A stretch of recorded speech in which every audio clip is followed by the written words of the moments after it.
बोलो कार्तिक भगवान की जय। अध्याय 25वां। शुक्राचार्य जी कहने लगे कि हे राजा बलि, विष्णु तुम्हारा राज्य लेने के लिए अदिति के गर्भ से जन्म लेकर वही तुम्हारे यज्ञ में आए हैं, सो तुम इनको कुछ भी देना मत। हे राजन, मेरा कहना मानो। नीति शास्त्र का कहना है कि अपनी बुद्धि से गुरु की बुद्धि अधिक लाभदायक होती है।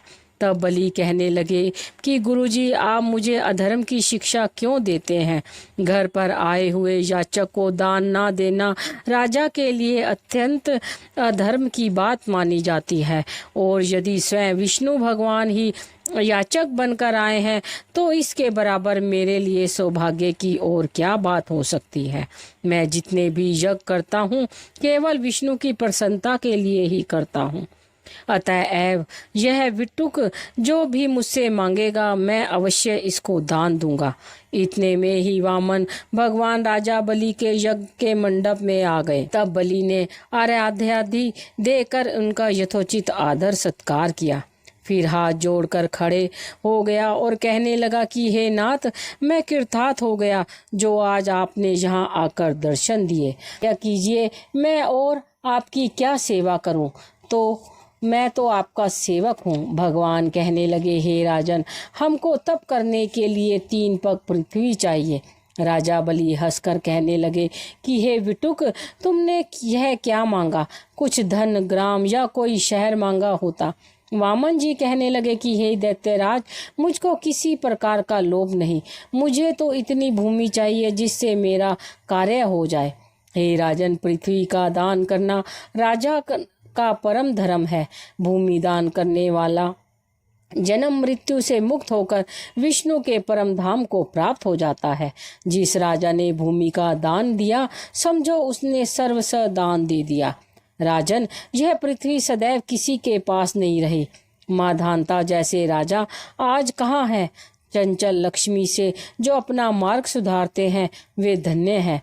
अधिक क्या कहें, भूमि दान से उत्तम कोई दान ना हुआ और ना होगा। अब मैं तुमसे पूर्व काल का एक इतिहास कहता हूँ। पहले ब्रह्म कल्प में भद्रमती नाम का एक ब्राह्मण था।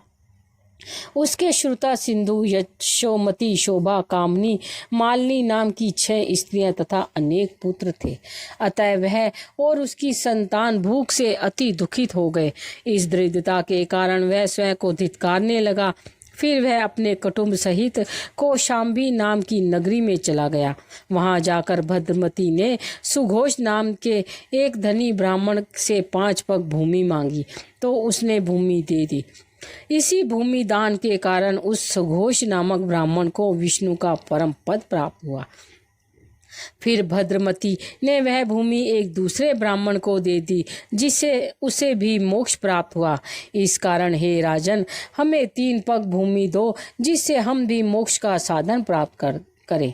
इतनी बात सुनकर राजा बलि जल युक्त टूटी वाला लोटा लेकर भूमि का संकल्प करने को तैयार हो गया। तब शुक्राचार्य तपोबल से अपना सूक्ष्म रूप बनकर राजा बलि को संकल्प करने से रोकने के लिए लोटे की टूटी से जल रोककर बैठ गए। वामन भगवान शुक्राचार्य की मन की बात को जान गए। अतः उन्होंने एक तेज अग्र वाला कुशा लेकर उनके लोटे की टूटी में छिद्र में डाल दिया, जिससे शुक्राचार्य जी की एक आंख फूट गई। इसके पश्चात बलि ने 3 पग भूमि का संकल्प दे दिया। उसी समय भगवान विराट रूप होकर ब्रह्मलोक तक बढ़ गए। विराट रूप भगवान ने 2 पग में सारा ब्रह्मांड नाप लिया। फिर पांव के अंगूठे से ब्रह्मांड फूट गया। उस फूटे हुए मार्ग से पानी के बहुत से स्तोत्र बहने लगे। भगवान विष्णु का पैर उस जल से धोया गया। वह निर्मल लोक पावन जल धारा का रूप हुआ। वही जल ब्रह्मादि देवताओं को पवित्र करता हुआ सप्त ऋषियों से सेवित सुमेरु पर्वत के ऊपर पड़ा तथा गंगा के नाम से विख्यात हुआ। इस दृश्य को देखकर ब्रह्मादि सब देवता और ऋषि मुनि स्तुति करने लगे कि हे सबके स्वामी अनंत मूर्ति, आपको नमस्कार है। इस प्रकार स्तुति सुनकर भगवान ने सब देवताओं को उनका अपना अपना स्थान दे दिया और बलि को रसातल में भेजते हुए उसको वरदान दिया कि अग्नि के में बिना मंत्र के जो हवन किया जाता है वह अपवित्रता से कुपात्र को जो दान दिया जाता है या हवन किया जाता है वह सब बलि को प्राप्त होगा।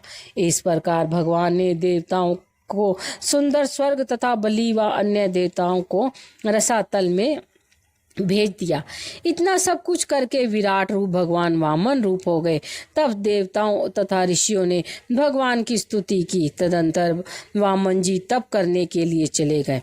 इस प्रकार ऐसी पावन गंगा की उत्पत्ति भगवान के श्री चरणों से हुई, जिसके स्नान एवं स्मरण मात्र से जन्म जन्मांतरों के पाप नाश हो जाते हैं।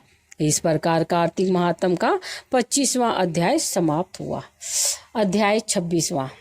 सूत जी कहते हैं कि भगीरथ के वंश में सूरदास नाम का एक राजा हुआ, जिसका पुत्र मित्रसह था। मित्रसह गुरु वशिष्ठ जी के श्राप से राक्षस हो गया, परंतु गंगा जल के प्रभाव से वह भी भगवान के परम पद को प्राप्त हुआ।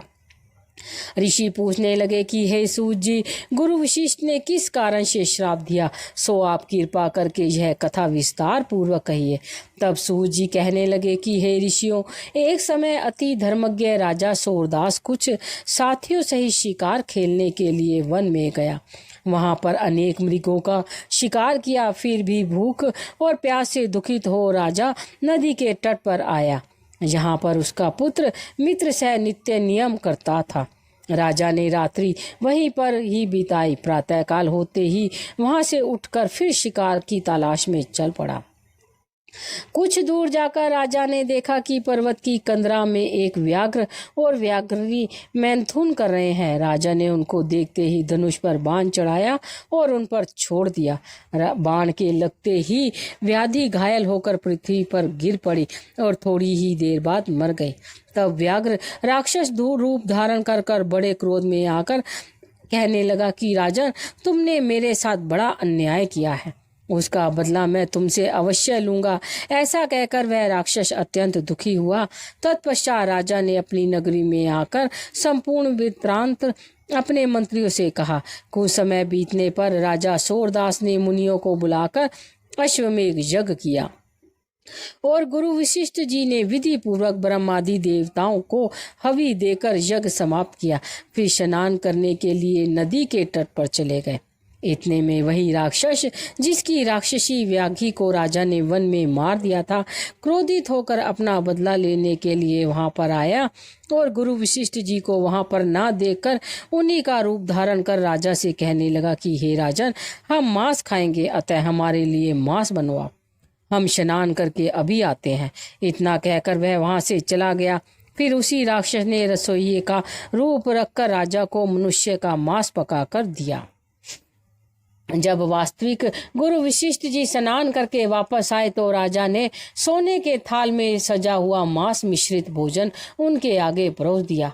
तब गुरु जी ने ज्ञान की दृष्टि से मनुष्य के मांस का भोजन जान लिया और क्रोध युक्त होकर राजा को श्राप दिया कि हे राजन, तुमने हमको मनुष्य का मांस खिलाने की चेष्टा की और राक्षसों का भोजन दिया, सो तुम भी राक्षस हो जाओ। तब राजा ने कहा कि हे गुरुदेव, आपकी आज्ञा से ही ऐसा भोजन बनवाया गया है।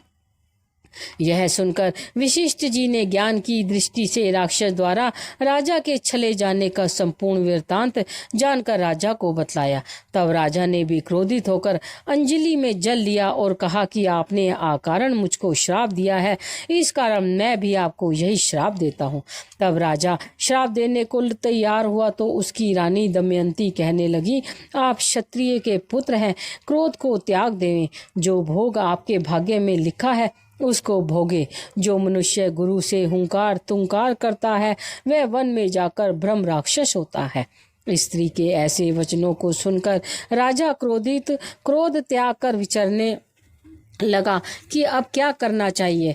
फिर राजा ने उस जल को ज्यों ही अपने पैरों पर डाला त्यों ही उसके पैर काले पड़ गए। इसी कारण वह राजा कलमाश पाद के नाम से विख्यात हुआ। तत्पश्चात राजा गुरुजी के चरणों में पड़ गया और क्षमा मांगने लगा। तब वशिष्ठ जी ने कहा, क्योंकि यह पाप तुमसे अनजाने में यह हुआ है, अतः इसके श्राप का प्रभाव केवल 12 वर्ष तक रहेगा। इसके बाद तुम अपने असली रूप में आ जाओगे और अनेक वर्ष तक राज्य भोग कर गंगा जल के प्रभाव से ज्ञान प्राप्त करोगे। तब भगवान विष्णु की सेवा करते हुए अनंत काल में परम शांति को प्राप्त हो जाओगे। इतना कहकर गुरु वशिष्ठ जी अपने आश्रम को चले गए और राजा राक्षसी देह को प्राप्त हुआ। वह भूख प्यास से दुखी हो निर्जन वन में फिरने लगा। वहां से वह अनेक कष्टों को सहन करता हुआ नर्मदा नदी के तट पर आया और वहां पर भी वह पशु पक्षी मनुष्य सर्प आदि खाकर विचरण करने लगा। संयोगवश एक दिन नर्मदा नदी के तट पर घूमते हुए स्त्री सहित रमण करते हुए एक मुनि को देखा। भूख से पीड़ित होने पर जैसे व्याघ्र मृग को पकड़ लेता है, उसी प्रकार उसने मुनि को पकड़ लिया। उसकी स्त्री ने जब अपने पति को राक्षस के हाथों में देखा तो वह राक्षस देहधारी राजा के आगे हाथ जोड़कर विनय पूर्वक बोली कि आप मेरे पति को मत मारो। आप वास्तव में राक्षस नहीं वरन सूर्य कुल में उत्पन्न मित्रसेन नाम के राजा हो।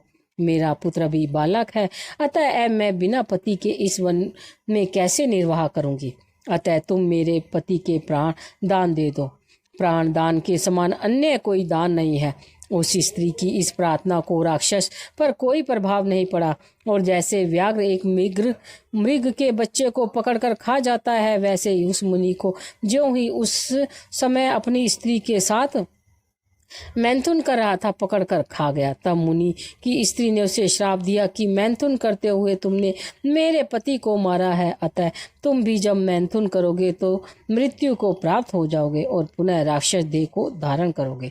यह 2 श्राप सुनकर राक्षस देहधारी राजा भी क्रोध में आकर कहने लगा कि हे दुष्टे, तुमने एक अपराध के बदले में 2 श्राप दिए हैं, अतः तुम भी पिशाचनी होकर इस वन में फिरती रहोगी। इसी कारण वह स्त्री भी पिशाचनी हो गई और भूख प्यास से दुखित होकर उस वन में फिरने लगी। इस प्रकार कार्तिक महात्म का 26वां अध्याय समाप्त हुआ।